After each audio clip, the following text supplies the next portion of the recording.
Hello barattoota Maltii Skill Media nagaan koo bakka jirtanitti naa qaqqabu baga nagaan dhuftan jechaa har'a kan nuti waliin barannu barnoota maatimaatiksii kutaa salgaffaa boqonnaa tokko paartii sadaffaadha kan nuti waliin ilaallu jechuudha. Mee waliin itti fufna. Egaan boqonnaa tokko yookiin immoo unit 1 paartii 3 jalatti operations on sets kan jedhu wal wajjiniin ilaalla jechuudha. Operation on set yeroo jennu egaa calculation yookiin seera maatimaatiksii keessatti ida'uun baay'isuun hiruun akkasuma immoo hir'isuun isaan kun operation of mathematics jedhamu. Akkasuma egaa tuutota lama yookiin lamaa ol ta'an waliin makuu yookiin walitti dabaluu akkasuma immoo tuuta lamaan gidduutti kan argaman adda baasuu walirraa hir'isuu isaan kun egaa operations on set jedhamanii waamamu jechuudha. Isaan kana keessaa operation of set kan jedhu kana define goone tokkoon isaaniitti ibsuutti seenna jechuudha. Operation on set yeroo jennu there are several ways to create new sets. As we know, we have seen that when the set is single or when the set is only one, and if we find to create more than one sets, we should be depend on the previous set. Kana jechuun egaa tuutota dura jiran tuuta tokko yookiin tuutota lama sadii dura qabnu irratti hundoofne tuuta kan biraallee hundeessuu ni dandeenya jechuudha. Kanaaf sana gochuuf maal fayyadamna? Seera operation kana fayyadamna jechuudha. Seera operation fayyadamna. Egaan such process of forming new set is called operation. Kanaaf tuutota dura lamaan jiran irratti hundoofne tuutota haaraa nuti uumnu sun operation of set jenna yookiin immoo set operation jenna jechuudha. Fakkeenyaaf tuuta lama yoo qabaanne tuuta A fi tuuta B yoo qabna ta'e tuuta kana walitti makuudhaan tuuta kan biraa uumuun ni danda'ama jechuudha. Tuuta C tuuta A kana walitti maknee tuuta A fi B walitti makuudhaan tuuta C create gochuu ni dandeenya jechuudha. This operation is called set operation.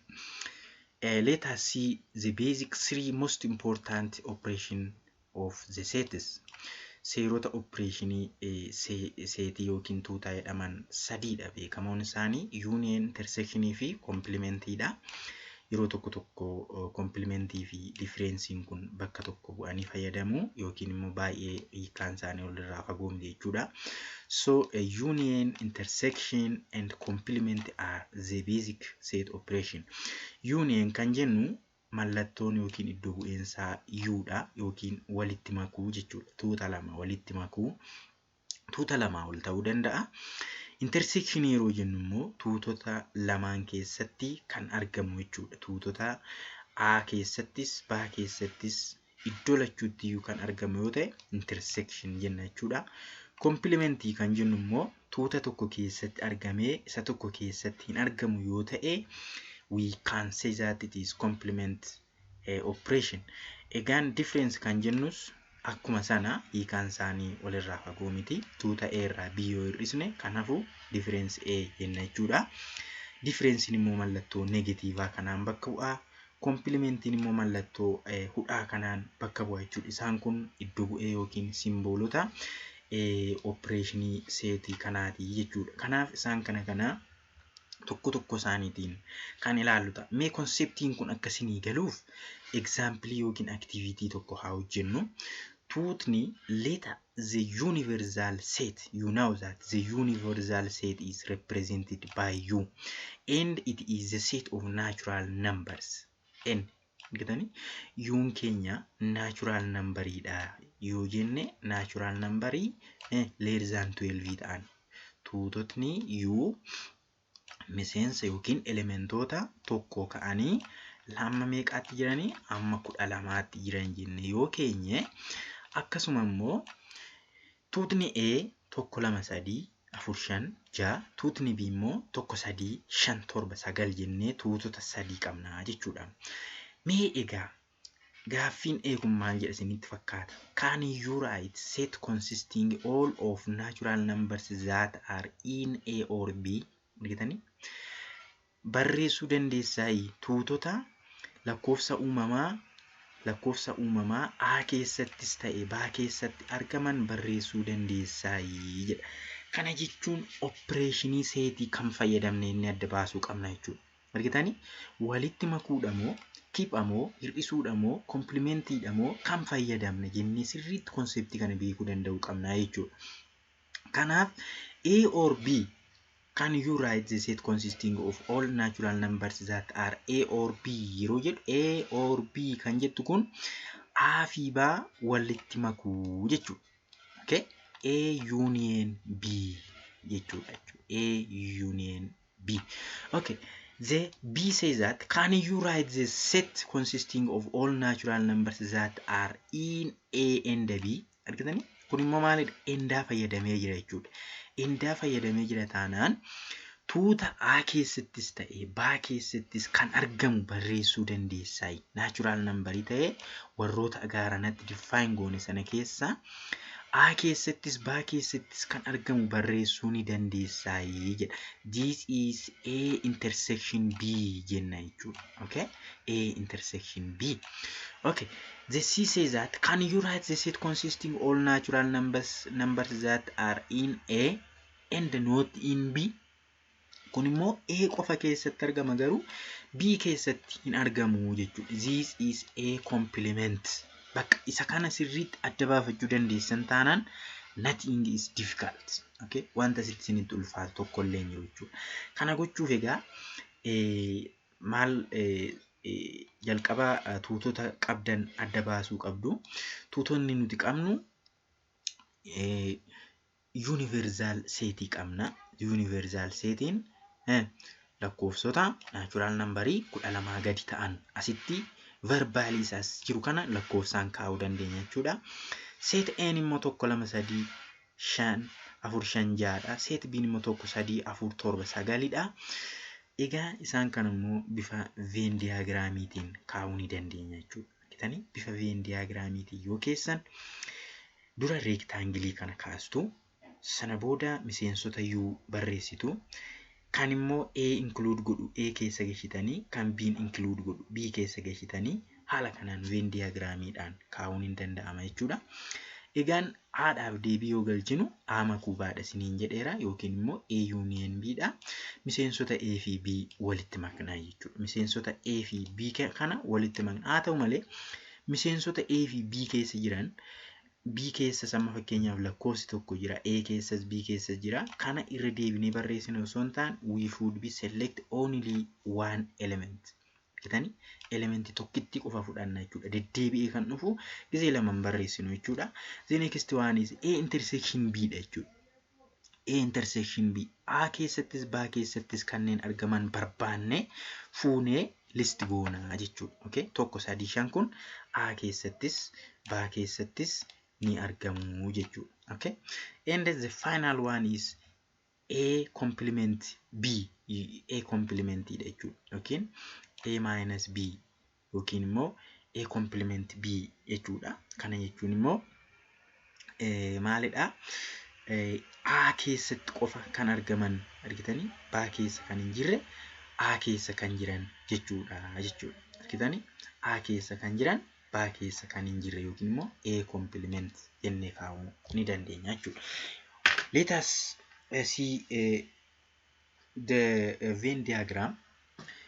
Venn diagram concept isaa sirriitti hubadhaa. Venn diagramiin sirriitti hiikansaa, the Venn diagram is the schematic or pictorial representation of sets involved in discussion jedha. Argitanii waa'ee tuutaa irratti waan tokko sirriitti akka hubannuuf sirriitti ibsuudhaaf bifa diagramiitiin bifa drawingiitiin bakka buufamee kan taa'u a Venn diagram dha jechuudha. A Venn diagram usually set as represent as interlocking circles, each which enclosed in the rectangle which represents the universal set. Figure 1.4 above is example of Venn diagram. Look this picture. Dura rectangle kana kaastu yeroo Venn diagram kaasaa jedhamtan jalqaba rectangle kaastu. Rectangle kun maal bakka bu'a? This represent universal set bakka bu'a jechuudha. Okay, universal set bakka bu'a. Elementoota universal set as yoo jiraatan ni barreessitu jechuudha. Ni barreessitu. Sana booda miseensota A kaastu.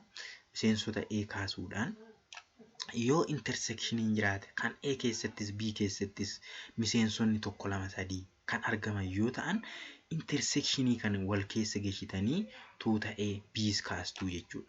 Okay, this is A and this is B. Okay, and sana booda miseensota A asitti barreessitu jechuudha. Miseensota A asitti barreessitu, miseensota B as keessatti barreessitu, intersectionii lachuu keessatti kan argaman immoo as keessatti list gootu jechuudha. Egaa Venn diagramii haala kanaan jechuudha kan nuti kaasuu dandeenyu.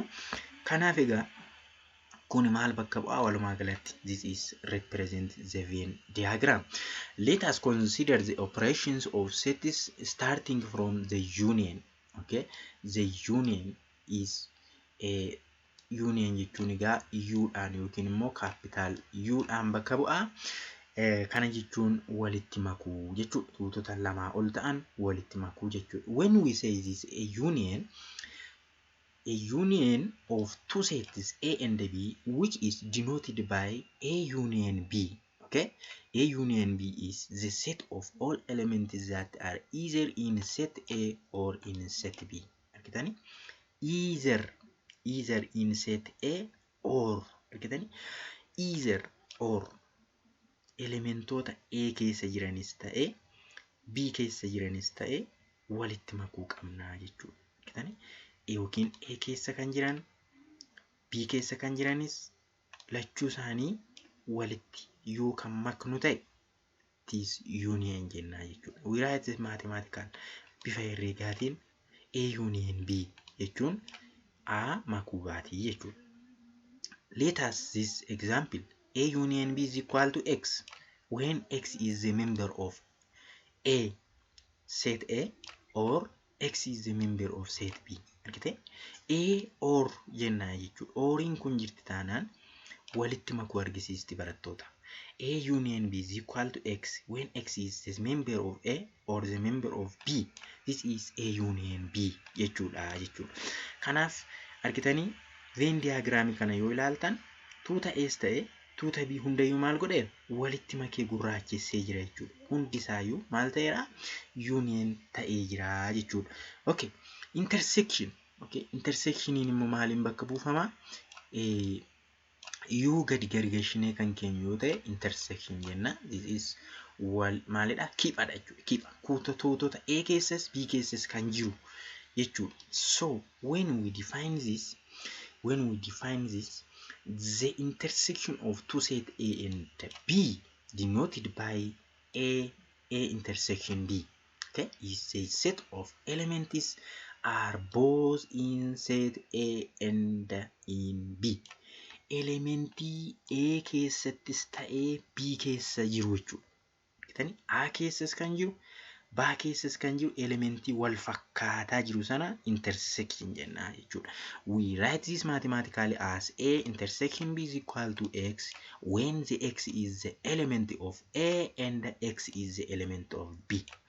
Xin kun egaa miseensa Atis miseensa B'tis jechuudha. Endaa fayyadama jechuudha. Endaa fayyadama.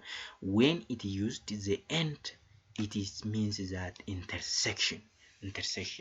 Let us consider this Venn diagram.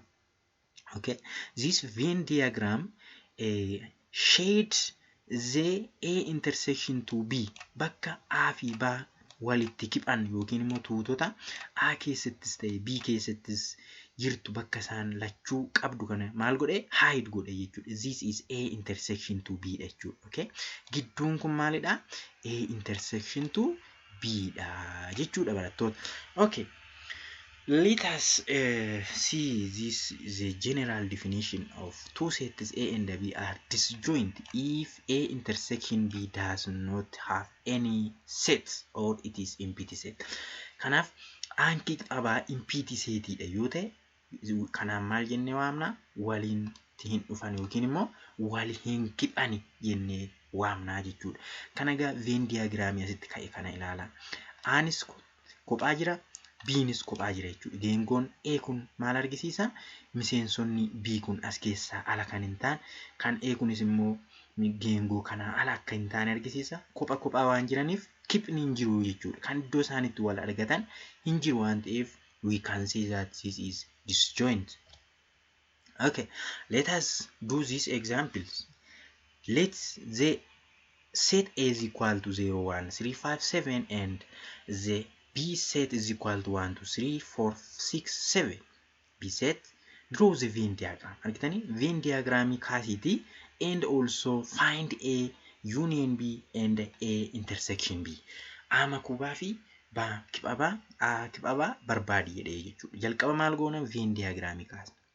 Venn diagram kaasuudhaaf jalqaba union universal joint keenya kaasna. Universal joint keenya kophaan jiru rectangle kana kaafannee universal joint kophaatti waan nuuf hin kennamneef rectangle kana kaafannee rectangle kana keessatti miseensota tuuta A fi tuuta B kaasnaa jechuudha. Miseensota tuuta A yoo barreessinu akkasuma dura maal adda baasna? Miseensota A keessattis ta'e B keessatti intersect warra godhan barreessina jechuudha.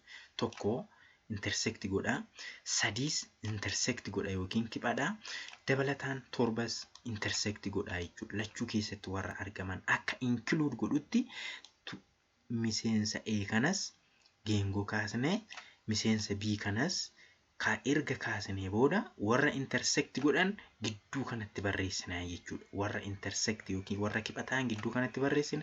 Warra kipha hin taane miseensa A garanatti barreessina. Warra kipha hin taane warra miseensa A B ta'an immoo gara harka mirgaa kanatti barreessine Venn diagram kana kaasnaa jechuudha. Sana booda maal goona? We will be do A union B kaasuu dandeenya barreessuu qabna jechuudha. Okay, A union B kaasnaa jechuudha. A union B yeroo kaasnu yeroo barreessinu A makuu ba A keessattis ta'ee ba yeroo walitti maknu maal ta'a jechuudha? A union B is equal to 0, 1, 2, 3, 4, 5, 6, 7 walitti makna jechuudha. A keessas kan jiru B keessas kan jiru otoo irra hin deddeebi'in walitti makna jechuudha. A intersection B immoo 1, 3, 7 ta'a jechuudha. Okay, let us see this example 2. Okay, it is similar to the example 1.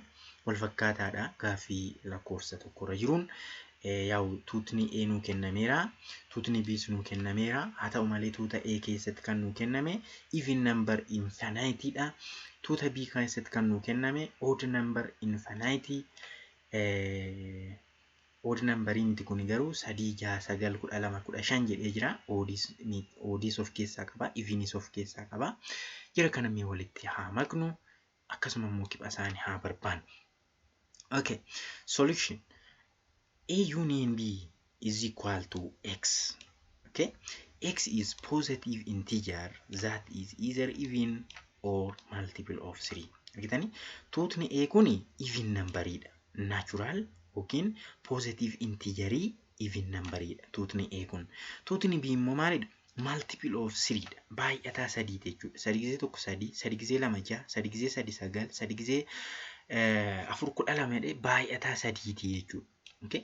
Kanaaf even numberii warra ta'anii fi multiple of 3 warra ta'an kanagaa maal goon walitti maknaa jechuudha. Kanaaf 2 3 6 9 jedhee gara infinity ta'a jechuudha. Infinity to positive integerii haala kanaan barreessina jechuudha. A kipha B'n immoo positive integer that is both even and the multiple of 3. Argitanii both lachuu keessatti evenis warra ta'an multiple of 3 warra ta'an keessaa select goonee barreessina jechuudha. Argitanii 6 12 18 24 jedhee deema jechuudha. Evenii warra ta'an baay'ataa 3 warra ta'an. Okay? Baay'ataa 3 warra ta'an. 3 gisee 2 6, 3 gisee 4 12, 3 gisee 6 18 haala kanaan baay'ataa 3 fi evenii warra ta'an ta'a jechuudha. Amma immoo 3 gisee 8 24, 3 gisee 10 haala kanaan tuufaa jechuudha. 30 haala kanaan tuufaa. Isa kana haala kanaan argattu jechuudha. Mee exercise kitaaba keessan irra jiru exercise 1.5 waliin haa hojjennu. Exercise 1.5 kun egaa kitaaba keessan irra jira. Gaaffii tokkoffaan isaa akkas jedha. Let the set A is equal to 0, 1, 4, 2, 4, 6, 8 and the set B is equal to 0, 1, 2, 3, 5, 7, 9. Draw the Venn diagram and find A union B and also A intersection B. Jalqaba Venn diagramii kaasi jedha. Itti aanuun A makuu barbaadi jedha. Dhuma irratti A intersection B yookiin A kibba B barbaadi jedha jechuudha. Kanaaf miseensa egaa jalqaba maal goona? Miseensa yookiin tuuta ta'ee haala kanaan kaasnaa jechuudha. Kuni tuuta A kana kaasnee jirra. Tuuta B immoo akkasumatti maal goona? Kibba warra jiran dura adda baafannaa jechuudha. Kibba A keessattis ta'e B keessatti warra argaman 0 akkasuma lakkoofsi 2 lachuu keessa jiru jechuudha. Akka isaan wal intersect godhanitti maal goona? Drawing keenya yookiin geengoo keenya kaasnaa jechuudha. Argitanii? Kanaaf 0 ftuun kun A keessattis B keessattis akka argamu goonee jirra. Miseensota B warra hafan harka mirgaatti barreessineerra. Sana booda immoo rectangle keenya A universal set haala kanaan kaasnaa jechuudha. This is Venn diagram. Bakka Venn diagram keenya kaasnee jirra jechuudha. Sana booda A union B A fi B walitti makuudha. Simply A keessa kan jiran B keessa kan jiran walitti makna jechuudha. Miseensonni sun egaa lakkoofsota isin asirratti argaa jirtan kana arganna. A intersection B immoo 0 fi 2 qofa ta'uu jechuudha. I hope it is very simple. And let us see the next question. The question 2 says that let A be the set of positive odd integers less than 10 and B is the set of positive multiple of 5 less than equal to 5. Sirriitti adda baafadhaa barattoota. Gaaffii yeroo hojjettan verbaalii himaan isinii kenname gara lakkoofsaatti yookiin gara listiitti deebisuudhaaf sirriitti irratti xiyyeeffadhaa. Kun maal jedha isinitti fakkaata? Tuutni A tokko positive odd integeridha jechuun lakkoofsota gara positiivitti jiran ta'anii warra maal ta'an oddidha. Deebi'ee immoo 10 gadidha jechuudha. Warra kana adda baasna. B no is the set of positive multiple of 5. Argitanii? Baay'ataa 5 ta'anii positiivaadha garuu baay'ataa 5ti garuu maalidha? 20 gadidha. Less than or equal to 20 yookiin 20 wal qixa yookiin 20 gadidha. Kanaaf find A union B and find A intersection B jedha jechuudha. Kana barreessuuf dursinee miseensota A fi B keenya sirriitti list gochuu qabnaa jechuudha. Argitanii? Look this the element of A set. Argitanii? Tuutni A kun egaa asitti bifa verbaaliitiin barraa'ee jiru kuni gaafa lakkoofsaan list goonu lakkoofsa 1 3 5 7 9 ta'a jechuudha. Kan B immoo maal ta'a? 5 10 15 20 ta'a jechuudha. Verbaalii as jiru kana hima lakkoofsaan gaafa list goonu the positive multiple of 5 less than or equal to 20 warri jedhaman kun egaa kana ta'uu jechuudha. Okay. Kana booddee walitti makuu fi kibba isaanii barbaaduun nu rakkisuu jechuudha. Then let us list the A union B. A union B is equal to 1, 3, 5, 7, 9, 10, 50 and 20. And the A intersection B is equal to the only 5. Okay, lakkoofsa 5 bichaadha jechuudha. Iddoo lachuutu kan argamu. Sana booda A intersection B it is only one element. Okay, let us see the question number 3. The question number 3 says that let's see the set C is equal to X. Okay, set C is equal to X. And the X is factor of 20. Okay, factor of 20. Factor of 20 yeroo jedhamtan lakkoofsota haftee malee 20 hirmachuu danda'an jechuudha. Lakkoofsota haftee malee 20 hirmachuu danda'an factor of 20 jenna jechuudha. And D is equal to Y when the Y is factor of 12. Okay, factor of 12. So we should be find the member or the set of C and the set of D. First of all, find the set C and the set D. Okay, the set C is equal to 1, 2, 4, 5, 10 and 20. Those are the elements or the factor of 20. And D is equal to the factor of 12 that are 1, 2, 3, 4, 6 and 12. Argitanii kana lafa kaawwannee jirraa jechuudha. Kana erga lafa kaawwanne maal barbaanna? A union B and A intersection B barbaanna jechuudha. A union B is equal to walitti makuu qofa waan ta'eef lakkoofsa bakka lama jiran osoo irra hin deddeebi'in walitti maknee keenya jechuudha. Intersectionii kan ta'an immoo lakkoofsota bakka lachuutu argaman adda baasnee kaa'uudha jechuudha. Okay, so the answer should be this. And let us see the complement yookiin immoo tuuta complementii warri jedhaman immoo warra kam akka ta'an define goona. Tuuta complementii warra jedhan let A be the subset of universal set U. Mee fakkeenyaaf aancita universal set U haa jennu. And the absolute complement or complement A jennee kan nuti waamuu dandeenyu yookiin immoo kan nuti ittiin bakka buusnu A prime B or A complement jennee barreessina jechuudha. A complement jechuun A barreessinee gubbaashii kanarratti tuqaa yoo keenye A complement jechuudha. A complement. Argitanii this is maal jechuudha? The set of all element in U that are not in A. Argitanii kan universal set keessa jiru garuu kan tuuta A keessa hin jirre qofa barreessinaa jechuudha. Okay, let us see this in another definition. Mathematically, A complement is equal to X when X is the element of U and X is not element of A. Argitanii kana jechuudha. Kan universal set keessatti argamu garuu kan miseensa A keessatti hin argamne yoo ta'e A complement B jenna jechuudha. Let us see this example 1. Okay, example kana ilaalaa. Universal setiin 0, 1, 2, 3, 4 qaba. Tuutni A immoo 3, 4 qaba. A complementii gaafa barbaannu maal jennee turre? Kan universal set keessatti argame kan A keessatti hin argamne jechuudha. Argitanii 3, 4 kun A keessatti argamu waan ta'eef isa including goonu universal keessatti qofatti kan argaman jechuudha. It does not include the A elements. Okay, A elementii hin dabalatu jechuudha. A elementii osoo hin dabalatiin universal setii as keessa jiran kana barreessina jechuudha. Universal setii achi keessa jiran barreessina. Let us see this example 2. It says that universal set is equal to 1, 2, 3, 10. B a universal set. A is X when X is positive factor of 10 and in U, and B is equal to X when X is odd integer in U. Argitanii dura U nuu kennee jira, miseensota U keessa jiran yookiin universal set keessa warra jiran nuu kennee jira. Aan immoo miseensotuma universal set keessa jiran ta'ee warra factor 10 ta'anii warra factor of 10 ta'aniidha jechuudha. B'n immoo warruma universal set keessa jiranii warra odd ta'an, odd integer warra ta'an miseensa A fi B adda baasnee jirra jechuudha.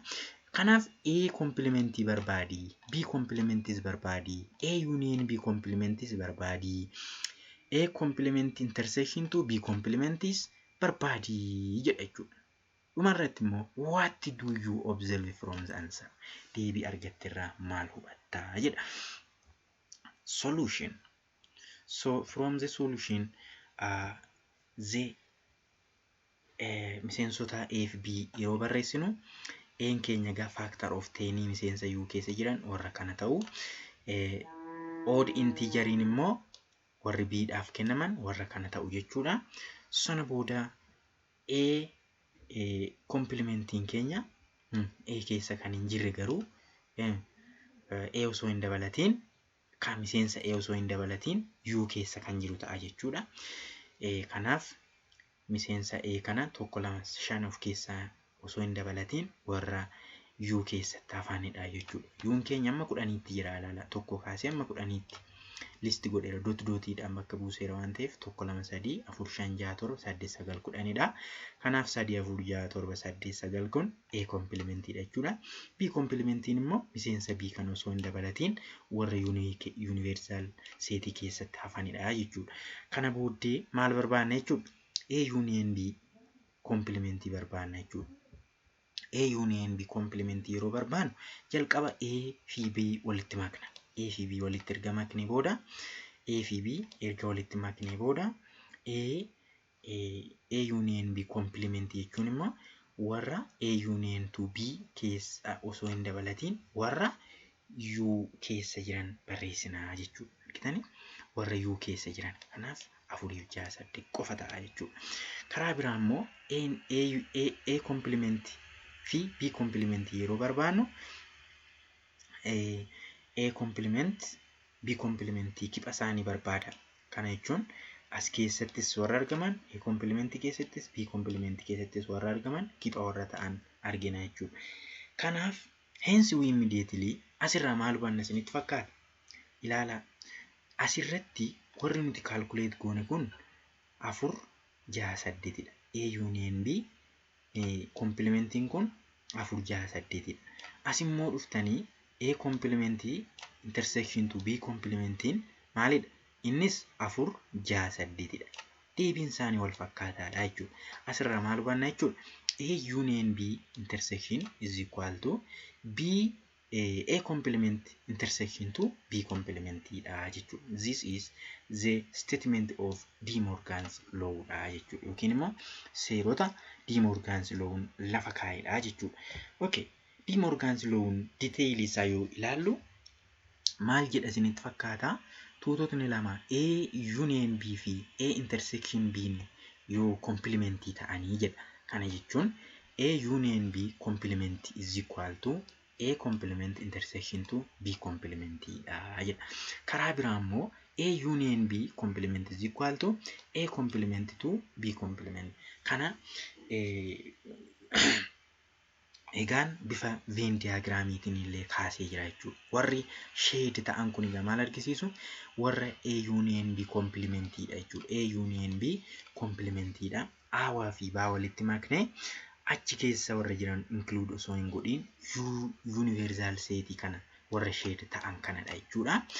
Akkasuma A intersection B komplementii jechuun immoo akkuma sana warra A kipha osoo hin dabalatiin warra hafan hundumaa kan argisiisu jechuudha. Kanaaf statementii kana lamaan sirriitti understand godhaa jechuudha. Walii faallaadha jechuudha. Jarri A makuubaan komplementiin wal qixa A komplementii intersection to B komplementiidha. A intersection to B komplementiin immoo A komplementii union to B komplementiidha jechuudha. Isaan kana stateota kana sirriitti yaadachuu yaala. Okay. Exercise hin jiru. Exerciseonni kun egaa mee waliin haa ilaallu. A union B nuu kennamee jira yookiin universal seetii qabna. Miseensa A qabna yookiin tuuta A qabna. Find A komplementii nuun jedhe jechuudha. A komplementii yoo barbaannu maal fakkaata? A komplementiin miseensota A osoo hin dabalatiin warra U keessa jiran jechuudha. Yookiin immoo U minus A jechuu ni dandeenya. Yookiin immoo U minus A jennee barreessuu ni dandeenya jechuudha. Or A complement jenna. A komplementiin egaa warra A keessa jiran hin dabalatu. Warra A keessa jiran osoo hin dabalatiin warra U keessa jiran. Kanaaf 4 fi 5 neglect goone warra U keessa jiran barreessina jechuudha. Exercise to say that the universal set is equal to 1 to 3 up to 20 and set A is equal to X when X is positive factor of 20. B is equal to X when X is odd integer jedhee jira jechuudha. Kanaaf A prime, B prime, A union B prime, A prime intersection to B prime barbaadi nuun jedhee jira jechuudha. Kanaaf kana gaafa barbaadnu A union B kana deebiin keessaa maal ta'a? Kana ta'a jechuudha. Warra A keessa jiran neglect goone union universally seetii keessa warra jiran barreessina jechuudha. B complementiinis warra B keessa jiran neglect goona. Kana jechuun egaa irra deddeebi'ee isinitti himu odd integer U keessa jiran barbaadaa ofii keessanii. Odd integer U keessa jiran adda baasaa. Positive factor of 20 warra ta'an adda baafattanii sana booda A prime fi B prime barbaaddu. Sana booda A union B walitti maktu. Walitti maktanii immoo erga barbaaddanii booddee A union B complement immoo adda baastu jechuudha. A union B complementiin warra A union B kana osoo hin dabalatiin U keessatti warra hafan barreessitu jechuudha. Then A complement intersection to B complementiin immoo deebiinsa kana fakkaata jechuudha. Exercise 1.6 from your textbook search godhaa ilaala. Gaaffii sadaffaanis itti fufa. Gaaffii sadaffaanis maal jedha? Let the universal set is equal to U is equal to X when X is the member of natural number and X is less than or equal to 10 jechuudha. X kun X as jirtu kana define yookiin property ibsa when A is equal to 259 and B is equal to 1568.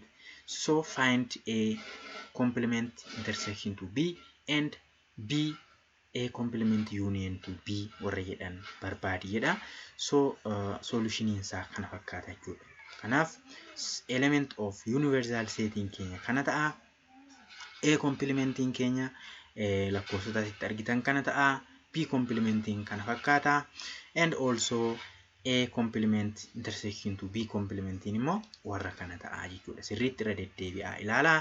Siniin galle yoo ta'e immoo karaa tekstii naaf barreessaa jechuudha. Okay, kan biraan difference of set kan jedhu waliin ilaalla. Difference of setting, it is not far from a set of complement. So the difference between two set A and B which denoted A minus B A difference B jechuudha. Kuni if is of all element A is does not in B. Argitanii yoo miseensi A hundi isaanii B keessa kan hin jirre yoo ta'e is the all of element A and not in B. Argitanii tuuta yookiin miseensota A keessa jiran garuu B keessa kan hin jirre jechuudha. It is not far from complement. So kanaaf egaa kanaan bakka buusna jechuudha. The set is also called relative complement A which is respect to B. Complementiidhaan wal fakkaatudha jechuudha. Yaa'u yeroo tokko tokko A minus B jedhee A complement B A complement yoo isiniin jedhe baay'ee deebiinsaa wal fakkaataadha. Adda miti jechuudha. Yookiin immoo A barreessee slash B jechuus ni danda'a. Iddoo bu'een isaanii garagaraadha jechuudha.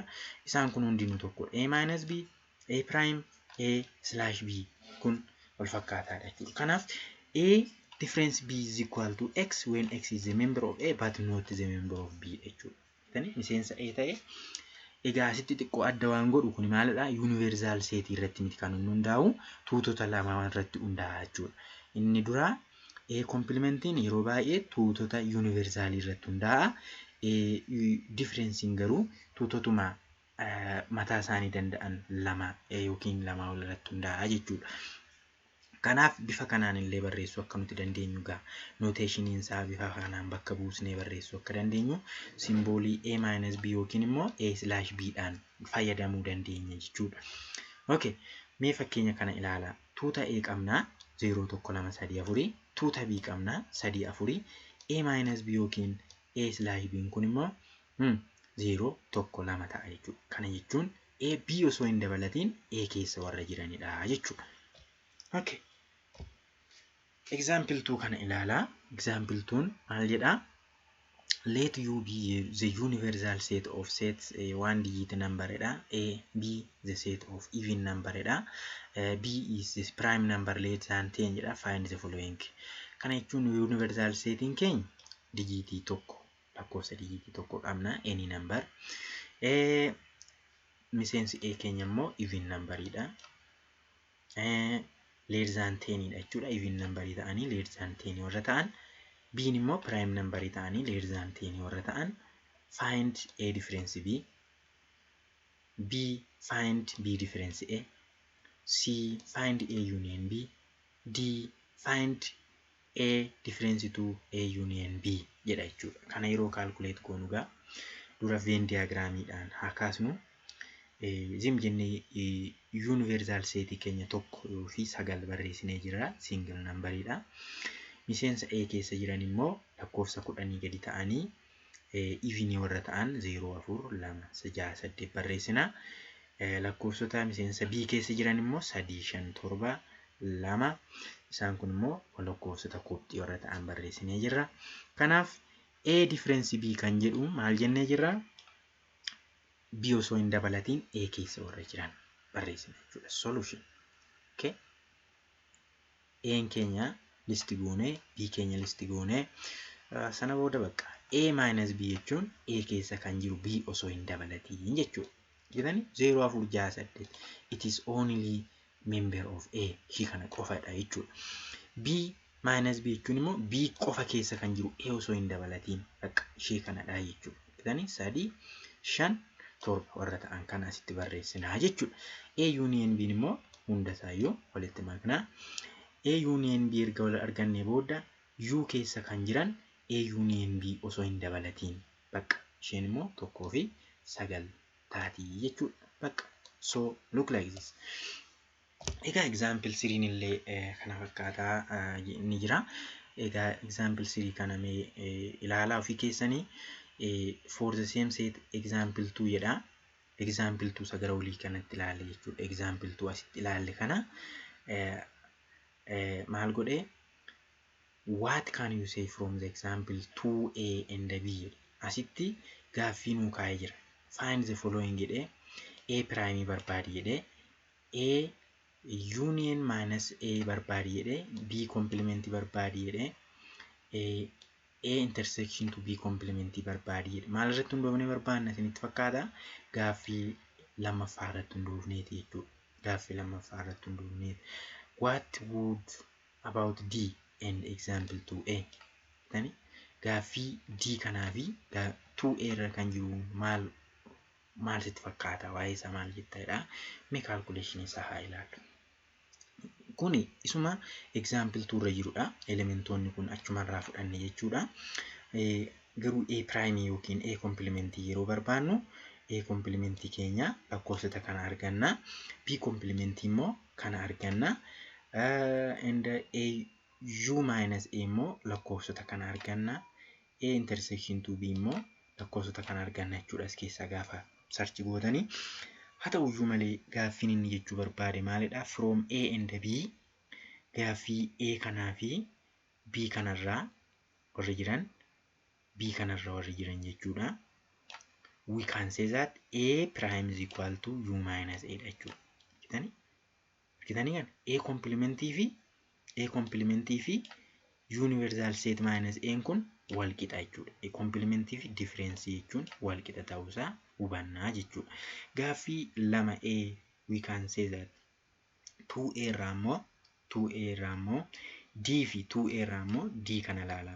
D kanaa fi 2A irraa yoo ilaalle 2A irra dhaqxanii yoo ilaaltan 2A jechuun 2A shii kana jechuudha. 2A 0 4 6 8 kana deebiin asitti nuti arganne wal fakkaataadha jechuudha. D irra kan jiruu fi 2A irra kan jiru deebiinsa wal fakkaataa waan ta'eef asirraa kan nuti hubannu A difference B fi A intersection to B complementiin wal qixa ta'uu isaanii yeroo nuti itti improve goonudha jechuudha. Okay. Theoremii tokko tuqaa tokko akkas jedha. For any two set A and B, each of the following holds true. Seti kamiifiyyuu A complement B mataa isaatiin deebinee complement gaafa goonu tuuta A arganna jechuudha. A complement B wal qixa universal set minus A dha. A miseensa A difference to B immoo A intersection to B prime faana wal qixadha. A is subset of B is equivalent to B prime equivalent to A prime. Kana isaan kun general state theoremii jiranidha. Isaan kana gaa yoo improve gootan ni argattu jechuudha.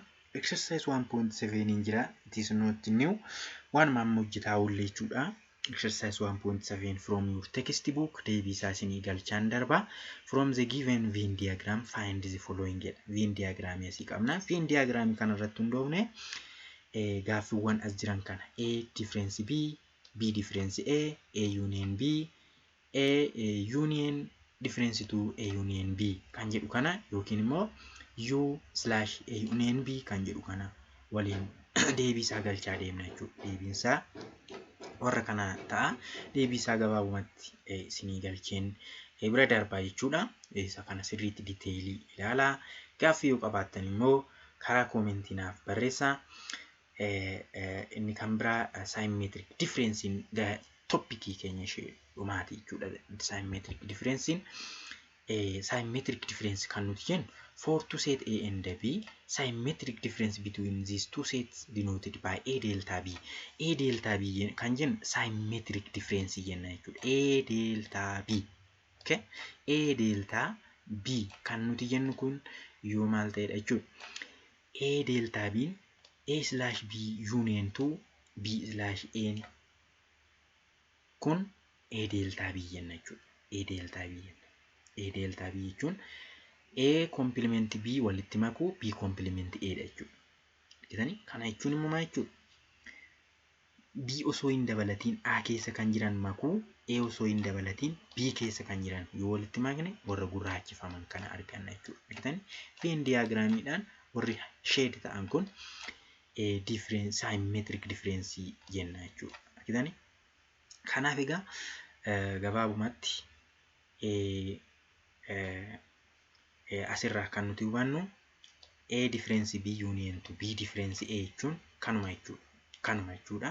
Kun immoo wal qixa A makuu B /2 B intersection B dhaan wal qixadha jechuudha. Argitanii? A fi B walitti makne A fi B keessa kan jiran A intersection B kana osoo hin dabalatiin kan jiran A delta B yookiin immoo symmetric jenna jechuudha. Example kana ilaalaa. Example kanarraa miseensa A qabnaa, B's qabnaa, A delta B barbaadinu jedha jechuudha. A delta B maal jenneerra dura A delta B yookiin immoo symmetric difference barbaaduuf A/B barbaadna. Kana jechuun B osoo hin dabalatiin A keessa kan jiru 1 4 8 A doon dabalatiin B keessa kan jiru 3 7 sana booda maal goon walitti maknaa jechuudha. That is very simple. Okay? Sana booda gaafa walitti maknu lakkoofsota as jiran kana 1 4 8 makuu 3 7 warra kana argannaa jechuudha. Kanaaf A delta B keenya 1 3 4 7 8 ta'a jechuudha. Example 2 jira. Example 2 immoo A is equal to DEF, B is equal to 4 5 6, find A symmetric B dha jechuudha. A delta B or A symmetric B. Kun immoo bifa alfaabeetiif lakkoofsaa wal keessa nuu kennee jira jechuudha. Kanaaf A/B barbaanna jechuudha. Dura B keessa osoo hin dabalatiin A keessa kan jiru DEF dha. A osoo hin dabalatiin B keessa kan jiru 4 5 6 dha. Sana booda A union B barbaanne lachuu isaanii qubees lakkoofsas walitti maknee keenyaa jechuudha. Exercise 1.18 jira. That is also not far from the example we have did. So let's set A is equal to 0 to 3 4 5 and B 0 1 2 3 5 7 9. Find A delta B. Kan egaa salphaadha waan amma hojjetaa oolledha. A delta B keenya kana ta'uusaa dura formulaa keenya barreeffanna. Sana booda miseensota A fi miseensota B adda baasne A/B barbaanna, B/A barbaanna. Sana booda walitti maknee keenya jechuudha. Egaan kan biraan miseensonni A fi B tokko miseensonni A delta B symmetriciin tuuta 0 yoo ta'an then what can be said that this kana maalidha analyze godhame tuutni A fi B symmetric A to B tuuta duwwaa yoo ta'an maal jechuu keenyadha jechuudha. It means that there is no element that are in either A or but not in B. Yookiin tokko keessa jiraate tokko keessa miseensi hin jiru ta'a. Yookiin immoo miseensi lamaan wal qixa yoo ta'an symmetric AB keenya tuuta duwwaa ta'a jechuudha. Tuuta lamaan gidduutti kan jiruudha tuuta duwwaa ta'a jechuudha. Kana fakkaataa example 1.18 immoo itti fufee jira. Exercise tuutni AB, two set A and B can we generalize A delta B is equal to B delta A jennee kaa'uu dandeenyaa jedha. Yes, for any two set A and B, we can generalize A delta B is equal to B delta A dha jechuudha. Wal jala hojii jirre deebiinsaa wal fakkaataadhuma ta'a jechuudha. Okay. Egaan barnoota keenya har'aa barattoota asumarratti dhaabnaa. Egaa isinirra dheeresse yeroo ta'e dhiifama guddaa isin gaafachaa. Egaan gaaffii yoo qabaattan, yaada yoo qabaattan nuuf barreessaa. Akkasuma maltii skill miidiyaan isin bukkee dhaabatee waan jiruuf subscribe share gochuudhaan akkasuma mallattoo du'eelii tuquudhaan notificationii argadhaa. Yeroo nuti viidiyoo haaraa gadhiisnutti akkasiin bira ga'uuf like share godhaa jechuun ergaa keenya isiniif dabarsuu barbaanna. Egaan barnoonni keenya itti aanu boqonnaa tokko isa dhumaa ilaalla jechuudha. Waan nu dhaggeeffattaniif guddaa isin galateeffannaa. Yeroo gaarii isiniif haa ta'u.